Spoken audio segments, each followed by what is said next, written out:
마태복음 13장 44절에서 46절 하나님 말씀 이와 같습니다. 천국은 마치 밭에 감추인 보화와 같으니 사람이 이를 발견한 후 숨겨두고 기뻐하여 돌아가서 자기 소유를 다 팔아 그 밭을 샀느니라. 또 천국은 마치 좋은 진주를 구하는 장사와 같으니 극히 값진 진주 하나를 만남에 가서 자기 소유를 다 팔아 그 진주를 샀느니라. 아멘. 여기 예수님이 천국은 마치 밭에 감추인 보화 같다 이렇게 말씀하셨습니다. 여기 보화라는 것은 더 쉽게 얘기하면 뭐 귀한 것, 보물 이런 것을 말씀합니다. 그런데 여기 보니까 어떤 면에서 이 천국이 밭에 감추인 보화와 같으냐 이렇게 예수님께서 말씀을 하셨는가 하면 계속 보면 이렇게 설명이 되어 있죠. 사람이 이를 발견한 후 두고 기뻐하여 돌아가서 자기 소유를 다 팔아 그 밭을 샀느니라 이렇게 이제 말씀하셨습니다. 그러니까 천국은 마치 밭에 감추인 보물 같다 이렇게 말씀하시고 그 왜 그런가? 어떤 면이 도대체 어떤 것이 천국이 밭에 감추인 보화 같으냐 할 때 그것은 마치 사람이 이를 발견한 후 두고 기뻐하여 돌아가서 자기 소유를 다 팔아 그 밭을 사느니라. 이와 같이 천국은 밭에 감추인 보화 같다. 이렇게 이제 예수님께서 말씀을 하신 것입니다. 그러면 여러분들 생각하시기에 이 비유가 과연 뭘 얘기하는 걸까요? 무엇을 예수님께서 이 비유를 통해서 우리에게 알게 하시려는가 하면 이게 간단한 내용이 아닙니다. 그저 쉬울 거라 우리가 늘 생각하는 대로 그렇게 생각할 수 있지만 예수님이 이 비유를 말씀하신 핵심은 뭐냐면 이거예요. 예수님은 그러니까 이걸 얘기합니다. 예수님으로부터 온 천국에 대해서 예수님께서 말씀하고 계신데 그 천국이 어떤 천국이냐? 그 천국은 이런 거예요. 우리를 가만히 있을 수 없게 하는 천국이다. 천국은 그런 것이다. 천국은 어떤 거라고요? 천국은 그 천국을 누군가가 발견을 했다면 천국이 무엇인지를 알게 되었다면 그 천국은 어떤 천국인가 하면은 그 천국은 그 사람을 그냥 가만히 두지 않는 천국이다. 가만히 있게 두지 않는 천국이다.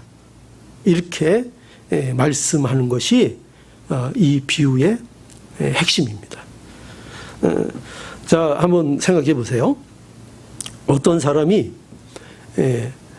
밭을 갈다가 뭐 거기서 일을 했는지 뭐 우연히 갔는지 하여튼 밭에 묻혀 있는 보물을 발견했습니다. 왜 보물이 거기 있을까요? 우린 따지는 거 좋아하니까. 왜 하필이면 거기에 보물이 있었을까? 여기부터 우리는 잘 이해가 안 가죠. 왜 보물이 밭에 있는가?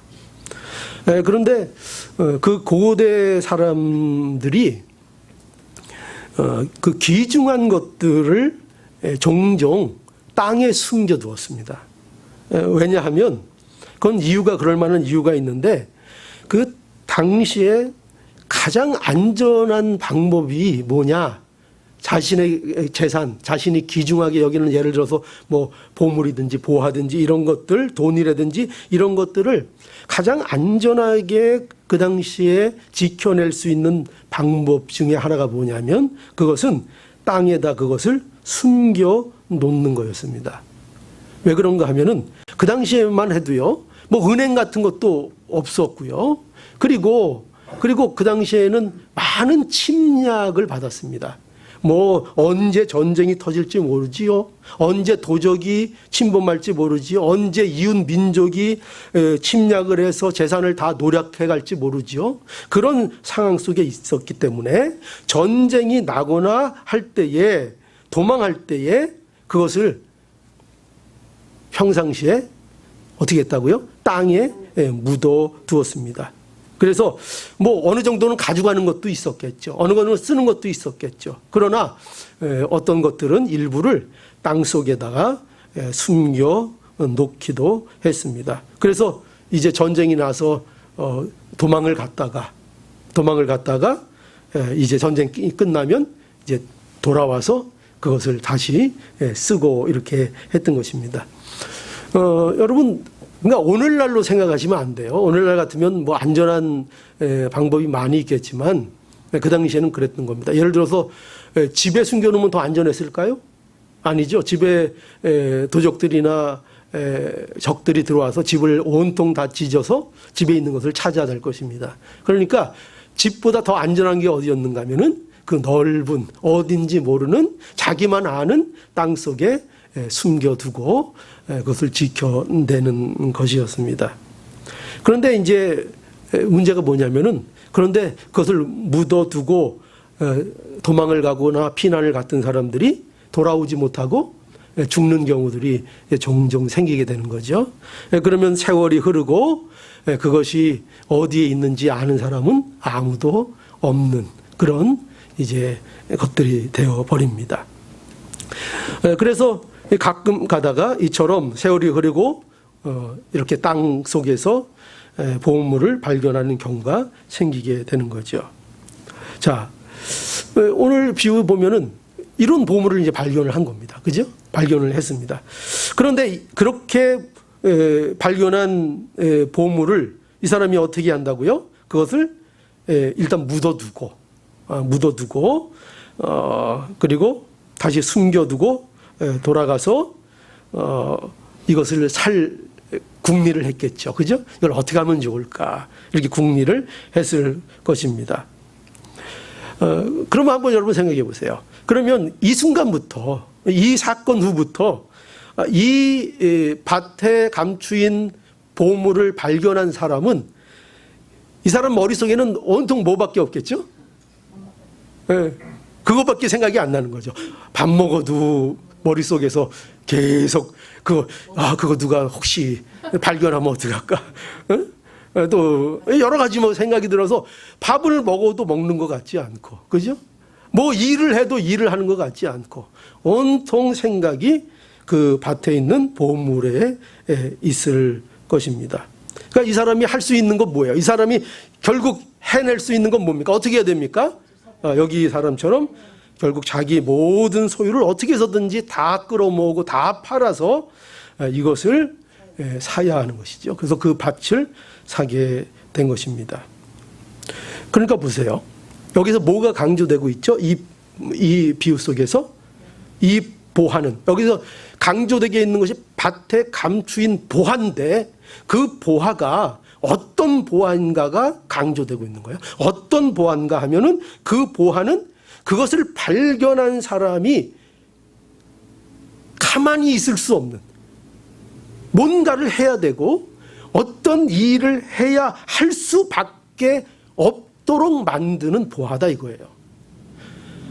그러니까 이게 이제 천국의 대비가 되는 겁니다. 천국을 이렇게 비유하는 겁니다. 예수님이 말씀하시는 천국은 이와 같이 천국은 그것이 발견되면 그것을 발견하면 그 발견된 천국은 어떤 정도의 위력과 어떤 정도의 귀함과 가치를 갖고 있는가 할 때 그것을 발견한 우리의 삶을 우리를 온통 어떻게 한다고요?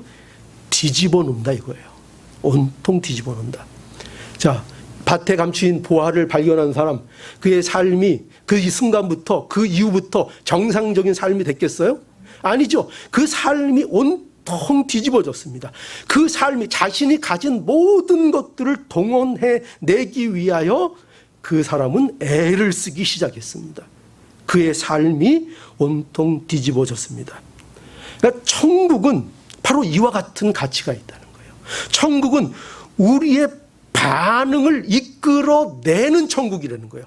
천국은 그것을 발견한 자를 가만히 있게 두지를 않는 천국이라는 거예요. 천국을 발견한 사람은 그 가치에 매료되고 그 가치에 마치 홀려서 온통 그의 인생이 뒤집어지는 그러한 역사가 이루어 날 수밖에 없는 천국이라는 거예요. 이렇게 귀하다는 거예요. 여러분, 이런 비유는 여기서 끝나는 것이 아니라 무슨 비유로 여기 본문에 보면 이어지고 있는가 하면 그 다음에는 무슨 비유가 나와요? 진주 장사 비유가 나옵니다. 진주의 비유가 아닙니다. 진주 장사의 비유입니다. 여기 예수님이 뭐라고 또 하셨는가 하면 45절에 보니까 또 천국은 마치 좋은 진주를 구하는 장사와 같다 이렇게 말씀하셨어요.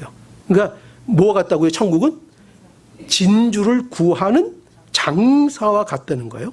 그럼 어떤 면에서 천국이 좋은 진주를 구하는 장사와 같으냐? 그렇게 말씀하시는가 하면 여기 또 설명이 이렇게 되어 있습니다. 46절에 왜 그러냐? 극히 값진 진주 하나를 만남에 가서 자기 소유를 다 팔아 여기도 진주를 샀느니라 이렇게 되어 있습니다. 그러니까 여러분 또 이 비유도 우리가 생각해 보자면 그 진주 여러분 뭔지 아죠? 진주. 저기 속에 있는 거고 진주 진짜는 굉장히 가치가 있는 보석으로 우리가 여겨지잖아요. 그런데 오늘날보다 이 고대 시대에는 다른 어떤 보석보다도 아주 좋은 진주가 굉장히 가치 있게 여겨졌다고 그럽니다. 그 진주라는 것이 왜냐하면 구하기도 그만큼 힘들고 굉장히 귀하게 여겨졌답니다. 그래서 당시에는 이 진주를 전문적으로 다루는 상인들이 있었습니다. 그래서 그들은 당연히 진주에 대한 전문적인 지식이 있었겠죠. 왜냐하면 가짜들이 있을 거니까요. 그죠?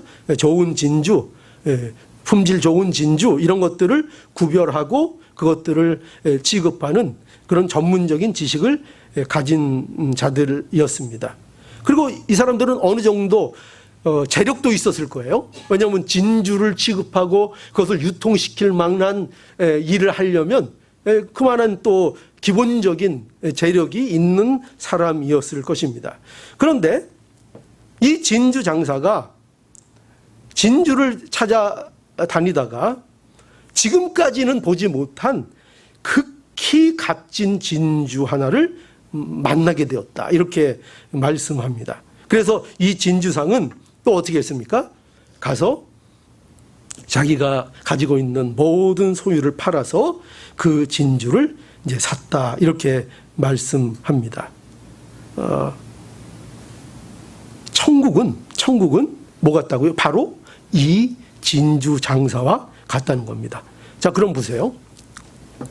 진주 장사는 도대체 어떻습니까? 여기 진주 장사는 어떻지요? 자기 소유를 다 팔아 극히 값진 진주를 산 겁니다. 여기도 보면은 여러분 이 비유가 앞의 비유나 지금 말씀하는 비유나 기본적인 핵심 주제가 같아요, 달라요? 같은 겁니다. 뭐죠? 여기서도 강조되고 있는 것이 뭐죠? 그 값진 진주를 이 진주상은 어떻게 할 수밖에 없었다는 거예요. 살 수밖에 없었다 이거예요. 왜? 지금까지는 보지 못한 그야말로 이 사람이 보니까 이 전문가가 보니까 이 진주는 자기가 지금까지는 만나보지 못한 아니 이 세상에서 도무지 만날 수 없는 너무나도 귀한 진주라는 것을 이 진주상이 알게 되었습니다. 그걸 알게 되었다는 거예요. 그 여기 핵심은 뭐냐? 그것을 진주상이 알게 되었을 때 여러분들이 진주상이라고 생각해 보세요. 그럼 여러분들은 어떻게 하시겠습니까? 어떻게 할 수밖에 없습니까? 우리는 살 수밖에 없다는 겁니다. 그래서 살 수밖에 없다는 거예요.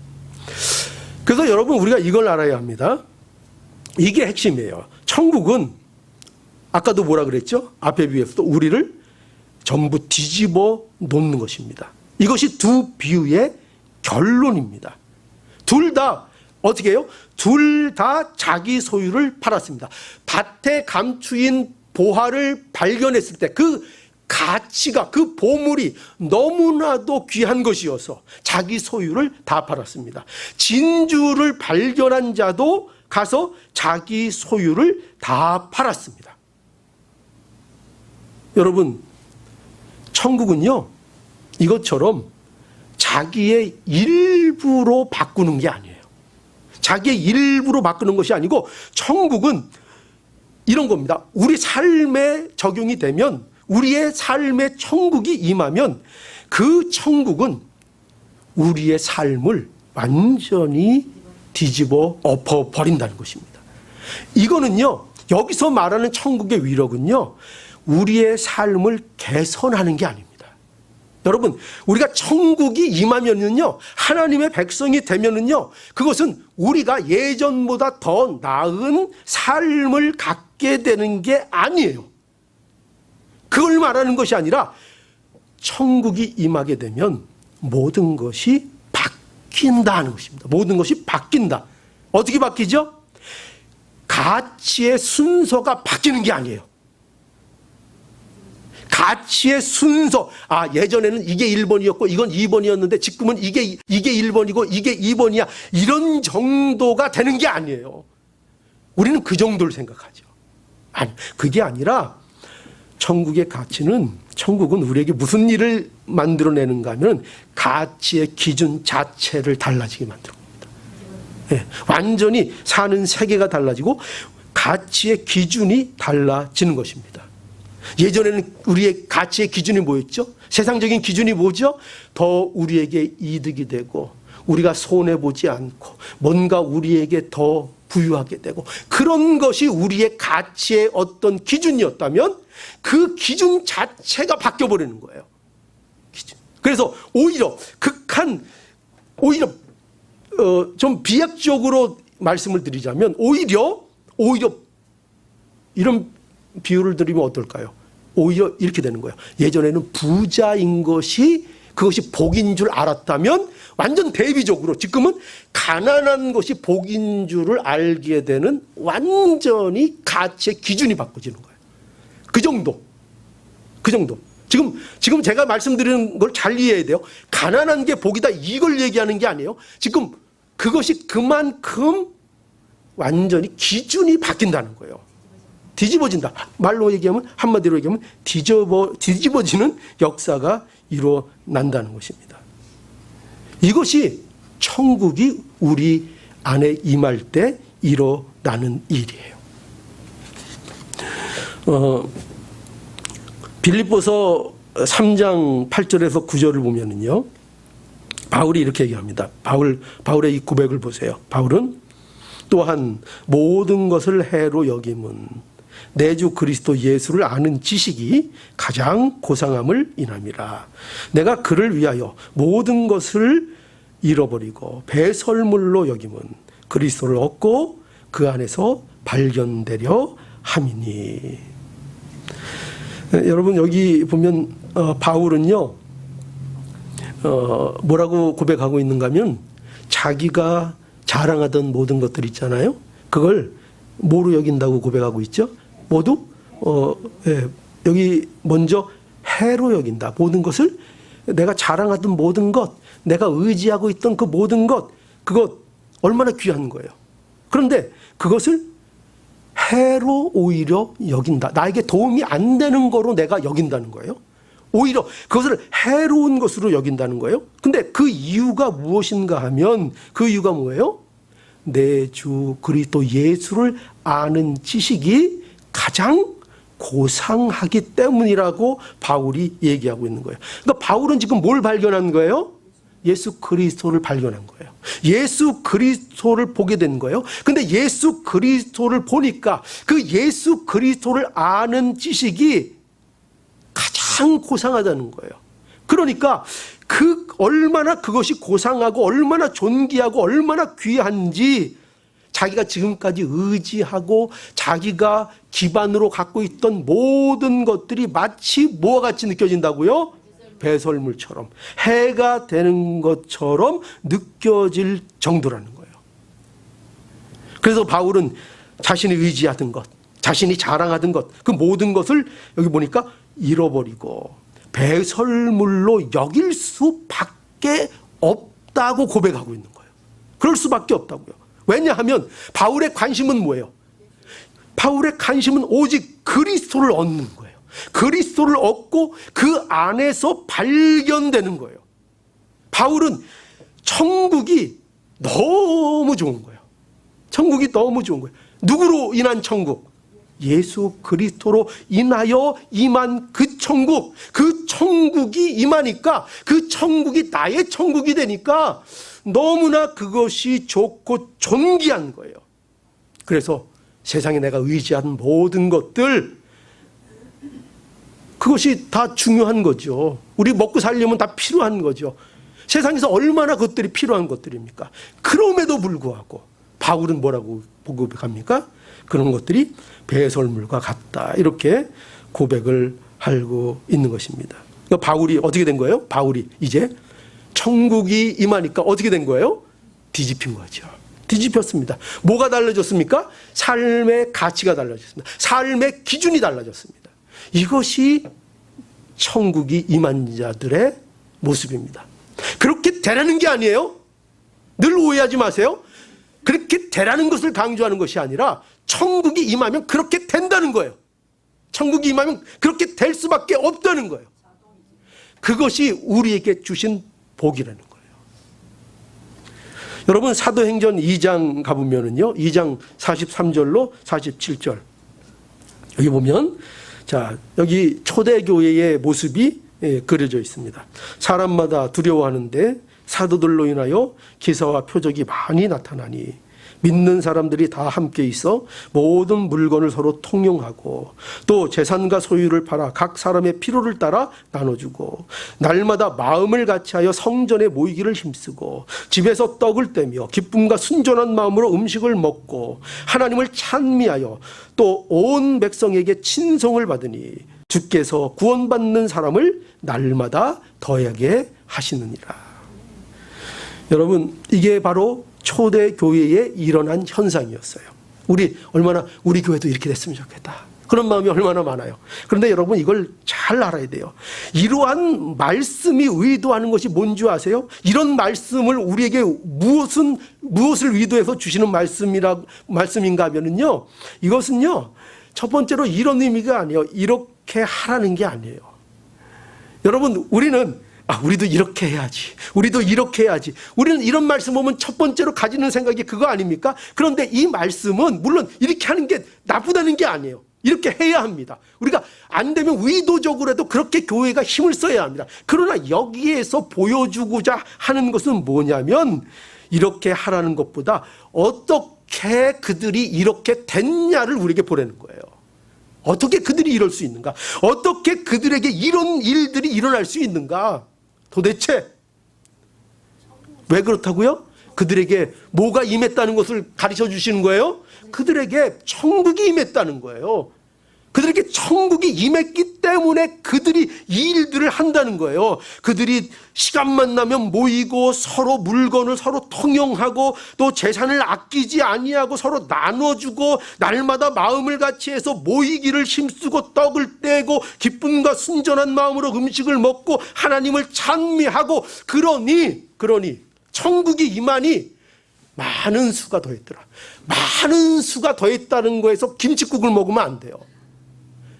뭘 얘기하는가? 왜 그런가? 이 말도 안 되는 이 모임 속에 왜 사람들이 모여들고 왜 붕붕하고 왜 흥황하는가?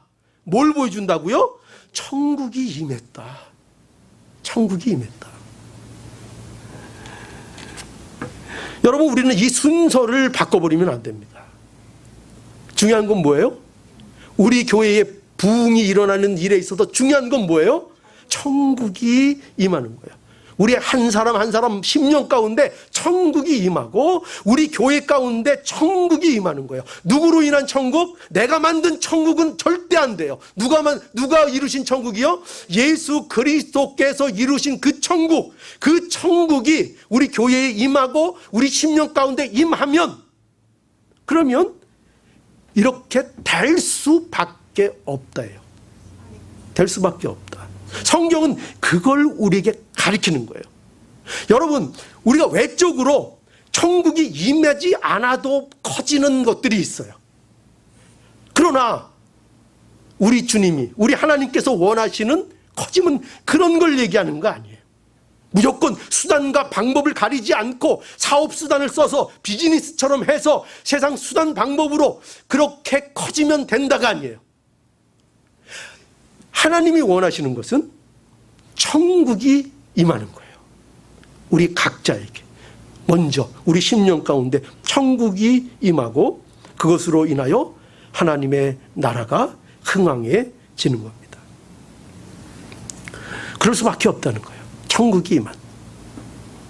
그리고요, 이 비유에서 우리가 또 하나 짚어야 되는 게 중요한 게 뭐냐면요, 첫 번째로 뭘 우리가 생각했냐면, 천국은 우리를 가만두지 않는다 그랬어요. 그죠? 천국은 우리를 움직이게 하고 우리를 뒤집어 놓는다 그랬어요. 천국은. 그게 천국이에요.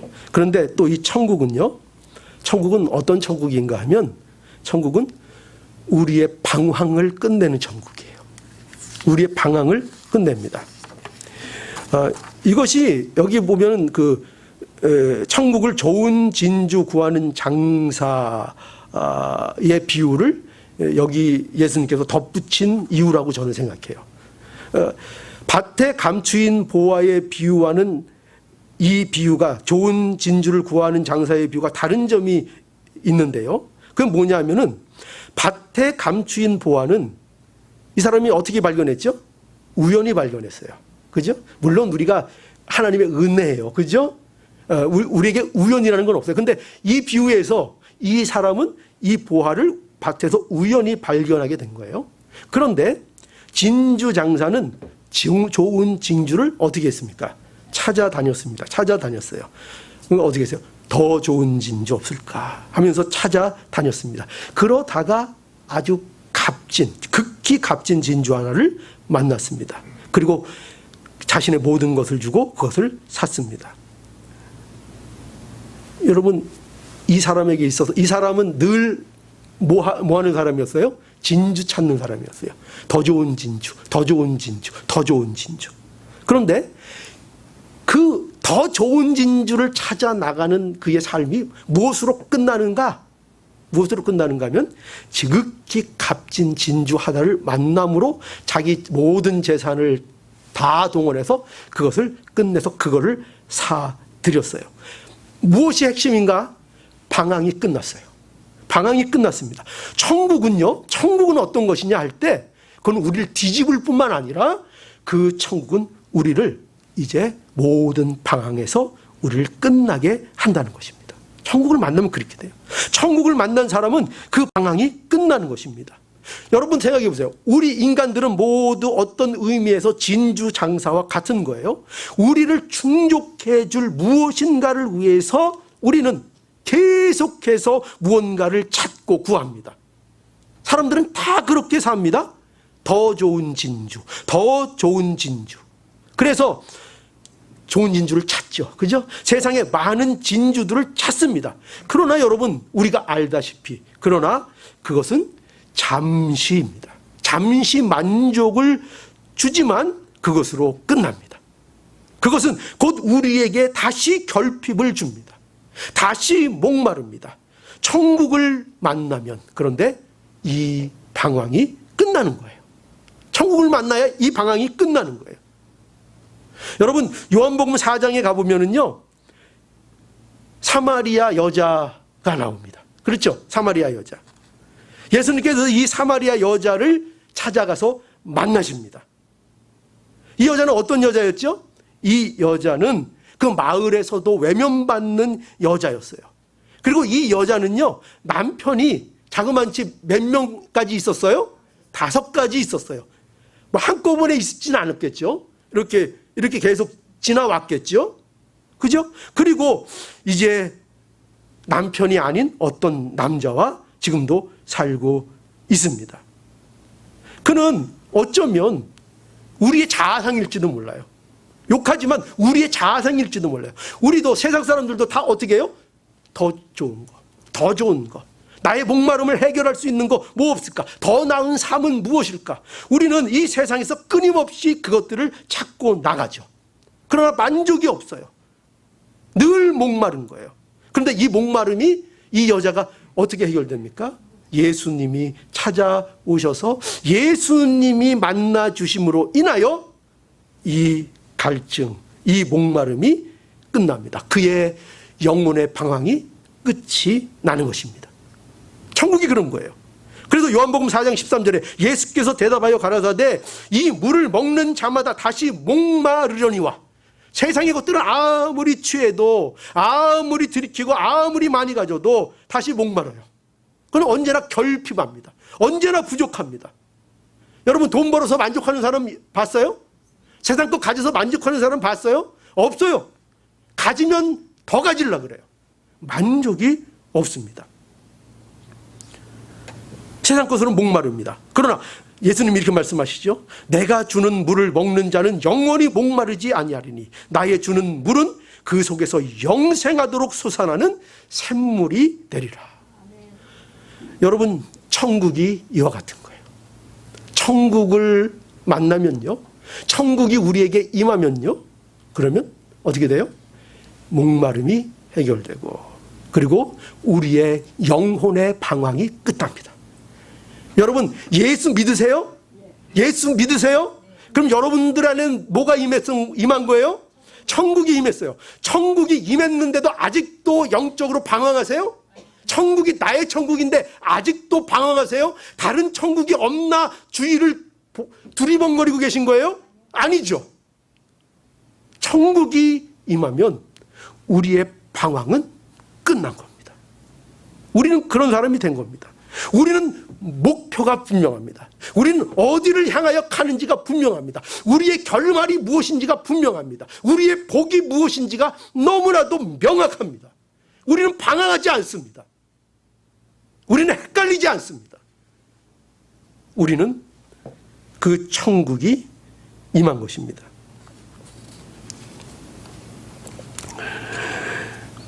이러한 내용들을 우리는 통해서 이제 결론적으로 우리가 뭘 알 수 있는가 하면요, 예수님으로 임한 하나님의 나라는 세상의 기대와는 다르다 하는 것을 알 수 있어요.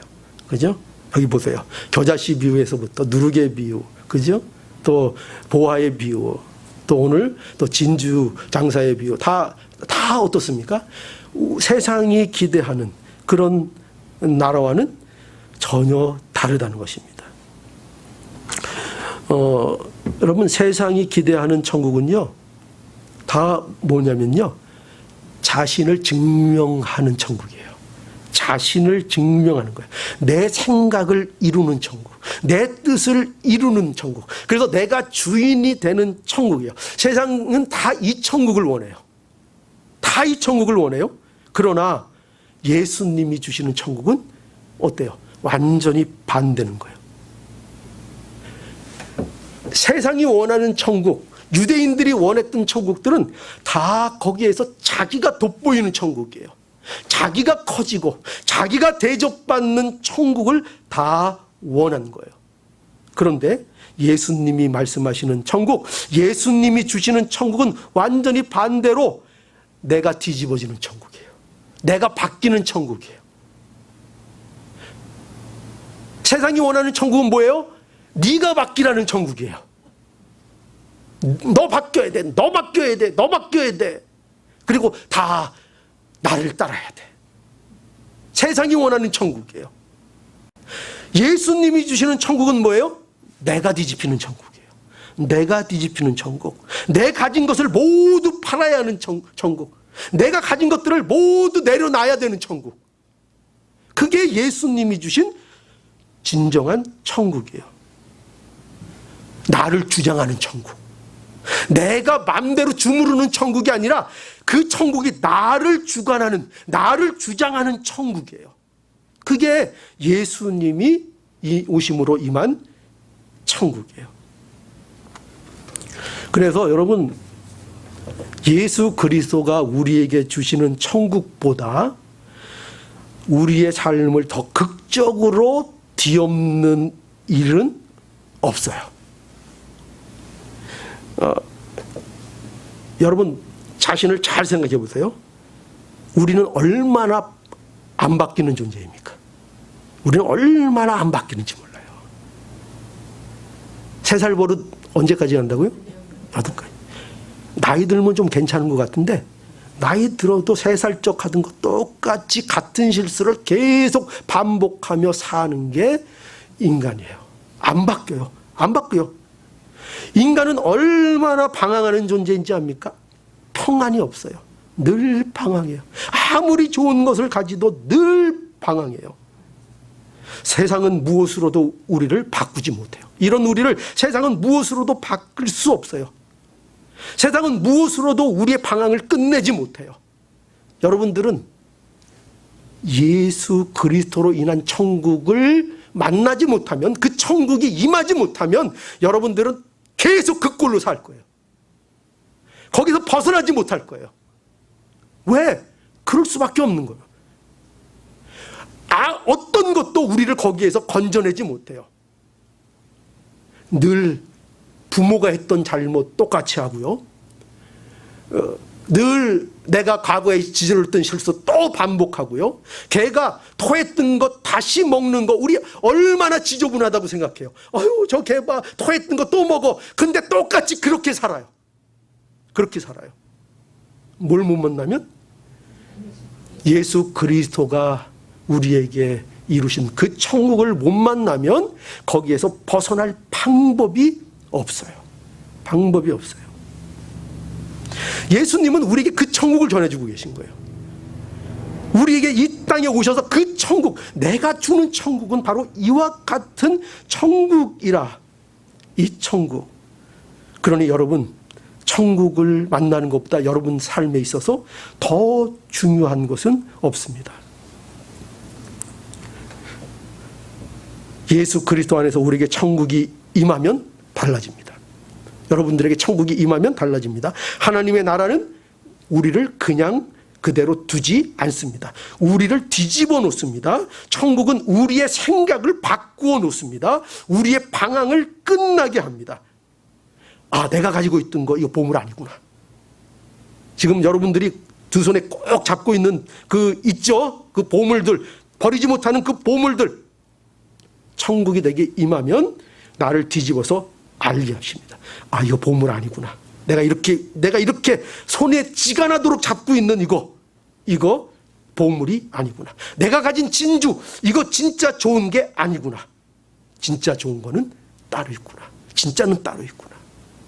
이것을 알게 됩니다.